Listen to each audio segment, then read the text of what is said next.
Hey YouTubers, it's Charlie. So this is going to be my Flash episode 14 video, Fallout, but they just announced the schedule is changing, so I'll try to explain that first. In the promo for episode 15 of The Flash, they said it's not airing till March 17th. That means 3 weeks with no new episode. The reason they're doing that is probably to promote the premiere of iZombie, because iZombie is premiering on March 17th.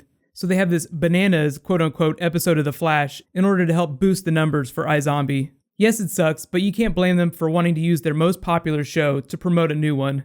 And the good news is Arrow episode 15 will air without a break. So this week we have Arrow episode 14, then episode 15, Nanda Parbat, airs next week, then it also goes on break. So Flash and Arrow will be one episode apart for a couple weeks, but they'll sync up again before the finales. So don't worry, that's just 3 more weeks of The Flash tacked on to when we normally would have ended. Okay, so lots of big stuff to get through, lots of Easter eggs, so let's just start with top 5 moments. Careful for spoilers if you haven't seen the episode yet. Number 5, Team Flash starts to understand the Firestorm Matrix. The beginning of the episode picked up immediately after last week's episode, so whenever you're watching this in the future, just watch them back to back, and it'll be like a 2-hour episode.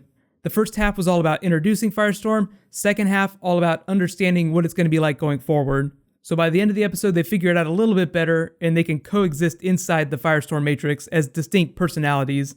That floaty head voice that you heard from Martin Stein, that's how it is in the comics. A lot of the bickering they did is also from the Firestorm comics too. That's part of the dynamic between Ronnie Raymond and Martin Stein. On to number 4, Iris West is going to start investigating Star Labs. They just teased it in the episode, but what I feel like is going to happen is Iris will learn Barry is the Flash by the end of the season. She'll be investigating Star Labs because of all these mysterious metahumans, all this crazy stuff going on, and as a consequence of that, she'll learn that Barry's the Flash. Eventually, what I'd like to see is her become the focal point of the battle between the Flash and the Reverse Flash, and possibly the creation of a second Reverse Flash. I know in the promo for episode 15, we saw Harrison Wells use the Speed Force to split himself in two to make it appear like there were 2 of them, but I'm expecting another Reverse Flash, like an Eddie Thawne Reverse Flash, to be created by the end of the season. On to number 3, Harrison Wells helps General Eiling capture Martin Stein. I saw a lot of people were confused about this on Twitter. Why would Harrison Wells help General Eiling if he wants to help Team Flash and learn more about Firestorm? Well, really, it's that second thing. I think he just wanted to learn more about the nature of Firestorm's powers. I think he was telling the truth when he said, I don't understand how Firestorm works. Knowing that he, as the Reverse Flash, is weak against Firestorm's powers, like we learned in episode 9, he probably wants to learn as much as he can about him. Supposedly, Firestorm is going to be back for the finale. It hasn't been confirmed by the CW. I don't know what he's going to be doing. I'm hoping that the Reverse Flash uses Firestorm's powers to enact some plot, but he might just come back to help fight the Reverse Flash. They wouldn't bring the character back just to have a pizza party with Team Flash, so whatever's happening, Firestorm is important to the finale. Moving on to number 2, Barry is going to use his knowledge of the past to try and save his mother. So they're slowly pushing into time travel. I like the way they compared Back to the Future rules and Terminator rules. Really what you need to watch out for is predestination paradox, whereby if he changes the past, if he saves his mother, it might prevent him from ever becoming the Flash and therefore being able to go back in time and save his mother. If you've seen the animated movie Flashpoint, this is what it's all about. Barry goes back, saves his mother, and it completely messes up the timeline. Everything goes bananas, to make another Gorilla Grodd joke. Just feel free to make any Grodd bananas jokes you want throughout this video. There was an earlier episode this season where Joe tells Barry, you need to learn to live with the things that you can't change. So that's going to be part of his arc this season, learning that he can't save his mother, no matter how powerful he gets. The same thing is true for the Reverse Flash in the comics, the Professor Zoom Reverse Flash. He hates Barry Allen, wants to kill him, but if he kills Barry Allen, then he'll never become the Reverse Flash in the future. So both the Flash and the Reverse Flash are stuck in this causality loop. And my number 1 moment, obviously, not God, Grodd. The best end credits scene all season. Not only does Harrison Wells unmask himself to someone as the Reverse Flash, we also get to hear Grodd speak and use his powers of mind control. The TV show is playing a little bit with the origin stories. Harrison Wells confirms that he is a metahuman, but technically the Flash isn't a metahuman. Metahumans, as the show defines them, were people that got powers because of the dark matter explosion. The Flash and the Reverse Flash both got their powers from the Speed Force, and the negative Speed Force, which is not part of the dark matter in the comics. But I think the show is just combining those things. So technically you could call the Flash a metahuman. This doesn't really change anything that we didn't already know about Harrison Wells, other than when he said, I take care of my own. It's interesting to think that he is protecting the other metahumans, Whenever we first got that Gorilla Grodd flashback, it seemed like he cared for him, like he was trying to help him. It humanizes him a little bit, but there's a very nefarious undertone. It's like, yes, I'm going to protect this gorilla, but only so I can use him to do something really awful. And in the promo for episode 15, he basically calls Barry Allen a surrogate son.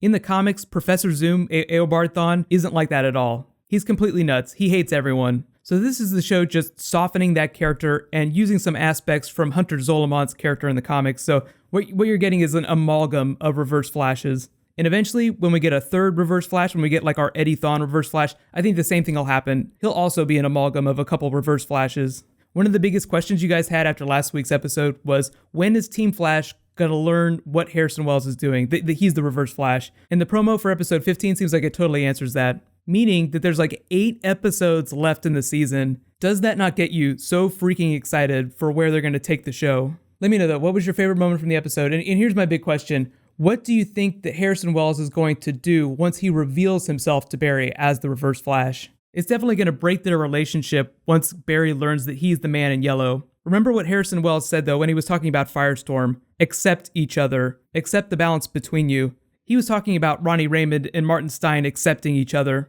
But really, the double meaning is the Flash needs to learn to accept the Reverse Flash. Tom Cavanaugh, amazing actor, was really open during the TCAs earlier this year about how he builds in double meanings to each of his lines. I know sometimes when he says one thing, it sounds like he might be dropping Easter eggs for something else. It's totally true. He's totally doing that all the time. So just remember that whenever you hear him saying something that sounds really suspicious. Here are some of the really cool Easter eggs that I found that I haven't already mentioned yet. Both Martin Stein and Ronnie Raymond, when they're separated, heat up to about 106-degree resting temperature. Issue 106 of The Flash was the debut of Gorilla Grodd. Obviously, we saw Gorilla Grodd full on at the end of the episode. When Barry goes back into his old house and said, "That mirror belonged to my grandmother," Iris West Allen, obviously she gets married to Barry Allen in the comics, they have children, their children have children, so Iris West Allen becomes the grandmother of the Bart Allen Flash. In the episode, they're using the mirror to look into the past, but it's also an Easter egg for what's going to happen in the future, for the future of the Flash lineage. When Martin Stein talks about time traveling using a quote-unquote highway, really that's the Speed Force. The Speed Force is the highway, moving so fast that you punch a hole in the space-time continuum. We're supposedly going to get a teaser for that in episode 15, but I have no idea what it's going to look like. Caitlin mentions Jason Rush again. Jason Rush also becomes part of the Firestorm Matrix in the comics. It seems like they're going to stick with Martin Stein and Ronnie Raymond with that pairing through season 2. They say that Ronnie is Caitlin's cousin from Coast City. That's obviously where Green Lantern's from. I know we'd all want to see him on the show at some point. Martin Stein talks to Harrison Wells and says, "I should have spent my life trying to be the best husband I could for my wife." I feel like that was a bit of a loaded moment because it makes you think of Harrison Wells' dead wife, which is probably the reason why he's trying to gain the powers of the Flash so that he can go back in time and save his wife. It's romantic in a really pathological way. This is a really funny one. Ronnie Raymond etches a message into his arm so that it appears on Martin Stein's arm, but instead of scratching the answer on his arm, Martin Stein just taps Morse code. The reason it's funny is because Ronnie didn't need to cut himself. He could have used Morse code too. When Ronnie says Martin Stein has a friend in Pittsburgh that can help him, it's actually an Easter egg for the comics. Ronnie Raymond in the comics is from Pittsburgh. At the end of the episode, General Eiling says, "That voice in my head," that's just a reference to Gorilla Grodd's powers. He has powers of mind control. Cisco says, "I bet you that's where they're keeping the aliens too." It could have been an Easter egg for Martian Manhunter or Superman from Flashpoint. If you guys did see any other Easter eggs in the episode, just write them below in the comments. The only real thumbs down I had in the episode was the Iris West storyline. I feel like it's really far behind. It's moving way slower than all the other storylines. It's lagging behind big time. I feel like something really big is going to have to happen in the next 3 or 4 episodes to bring Iris West to the forefront of the story. That's probably going to be this investigation into Star Labs, so hopefully that will happen sooner rather than later. Candice Patton is a great actress, but I feel like Iris West's character hasn't caught up with the rest of the show yet. Since there's no new episode of The Flash next week, I'm just going to do a bonus video. Be sure to subscribe to get it. Feel free to leave me any requests you guys want. And remember, new episode of Arrow tomorrow, and then another new episode of Arrow next week. While you guys wait for that stuff, you can click here to get ready for Arrow, and you can click here to watch last week's episode of The Flash. Thank you so much for watching, so let's all high five. I'll see you guys tomorrow.